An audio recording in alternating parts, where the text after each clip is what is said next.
But we've evolved to be in this position where we're constantly analyzing possible threats and we're constantly analyzing people who perhaps are on our team or snakes, etc. And I think that not many people understand exactly how brutally competitive the masculine world is. And I think the worst thing you can do for a son is just to raise him in a bubble.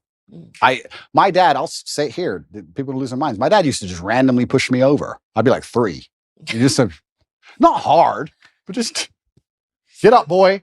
Okay. And mom would be like, why are you doing that, son? He's like, you get pushed over. That's life.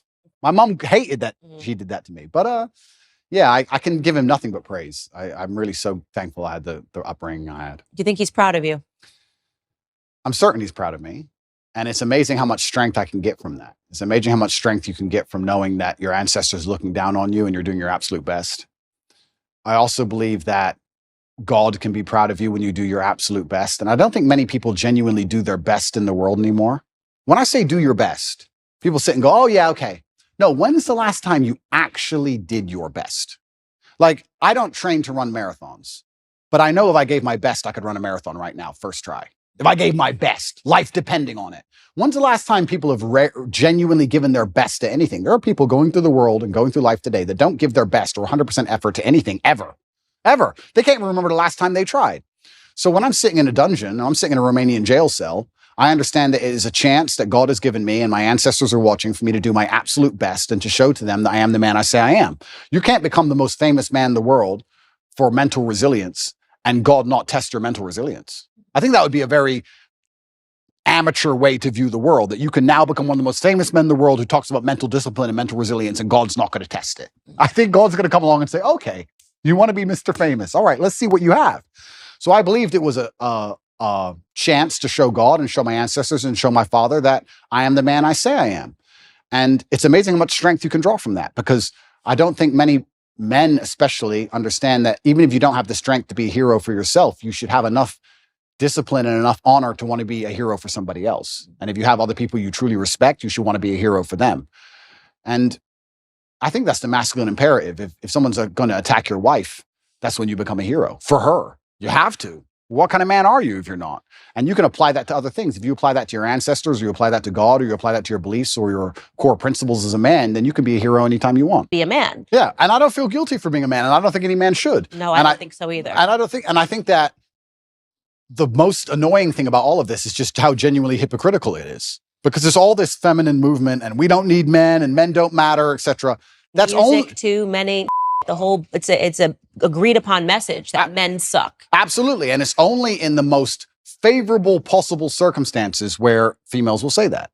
And that's what's so disingenuous about it, because as soon as things actually begin to get hard, the closer we get to the realities of life, the closer we get to the unfortunate circumstances of the world, and they exist in many places, the faster you'll see people look for traditional masculinity to protect them. So it's not even like it's a genuine belief. That's what's so upsetting about it, is that it's just, I don't know if these people are delusional or if they're deliberately hypocritical. I'm not sure which one it is. I think they're brainwashed. I think it's a two-pronged approach. I think it's the cultural messaging, and also in the education system, they're actively learning that this feminism is what you need to aspire towards. Like when you get out of school, women, you should want to compete with men in climbing the corporate ladder. Yeah. I actually think there's a mass brainwash that's taking place. Oh, completely. They want to neuter men. And the way you do that is you empower women to a point where they're now the dominant power, especially in the Western world. I believe we live in a matriarchy.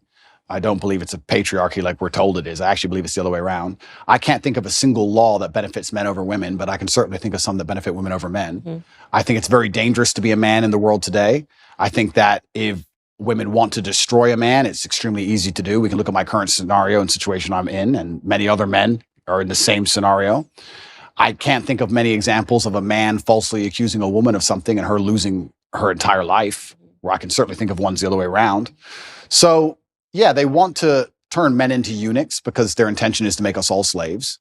And I say that and it rolls off my tongue and people just hear it and they don't actually think about what I'm saying. Their intention is to turn men into eunuchs because they want to make us all slaves. I want you to actually understand exactly what I'm saying to you, because at the bottom line of revolution has always been young military age males, and they don't want them to have enough balls or enough forward thinking or even enough care for anything outside of themselves to do something about it. Another thing people don't understand is that a lot of these attacks and a lot of things they're trying to do with the culture, especially, they're trying to inject such innate selfishness inside of people that they don't really care about anything that happens outside of themselves. Because then it's very difficult to give a shit about your community. It's very difficult to have any kind of genuine care about your town or your country or an issue. No, they just want you to be self-absorbed, semi-depressed, because depressed people don't fight that hard, watching porn, living inside of your own mind, convinced that somehow you're oppressed for some reason, on the internet typing tweets. That's what they want you to do. And they're going to try and keep you there.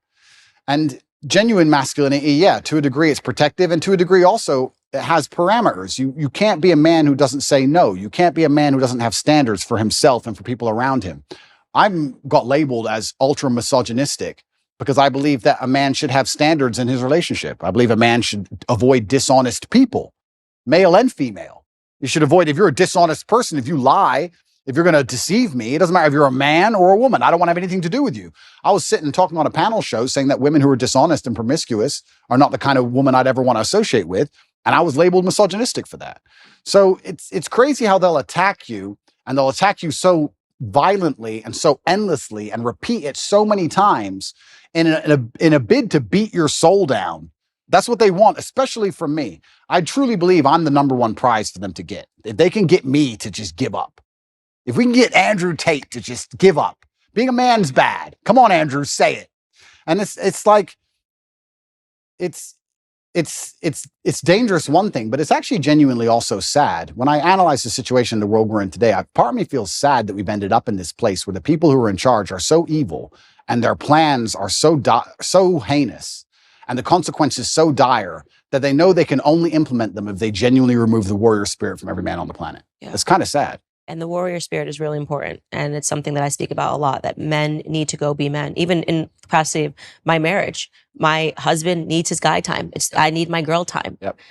The masculine and feminine, it's very important. The fact that my husband hunts and shoots and does these things, that's very attractive to me. Yep. To know that if the grocery store is faded away, that he could go catch dinner. Absolutely. You know what I mean? That he knows how to skin an animal. Absolutely. And they poison that. Look at the hunters. Look at the way they view hunters. They look at people in the South. Yep. This is why they know how to ranch. They know how to farm. They know how to survive on their own, which is why they start to poison that mentality, which is why I think it's really important that you're speaking to young men about why it is okay to be a man, giving them permission to be a man in a capacity that I can't give them that permission. In the same way that I try to give women the position to know that don't allow them to delude you to believing that this is femininity. It is not femininity, Lena, to have your husband offer your body to another man on camera. That's the poisoning. They teach women that this is sexual freedom, that this is sexual liberation. Yeah. I looked at that and I saw a slave relationship. I saw a master offering his slave to another person because he was just so, I just love Andrew Tate. Would you like to see with my wife? I would be okay with that. That is horrific. That is not femininity. That is not masculinity. Correct. I absolutely agree with you on that point. You're totally right there. And I think that's probably one of the most misogynistic things that have happened on the internet in recent times, but perhaps they're on the right side of the political spectrum. I don't know which side they're on, but if they're on the correct side, you seem to get away with things.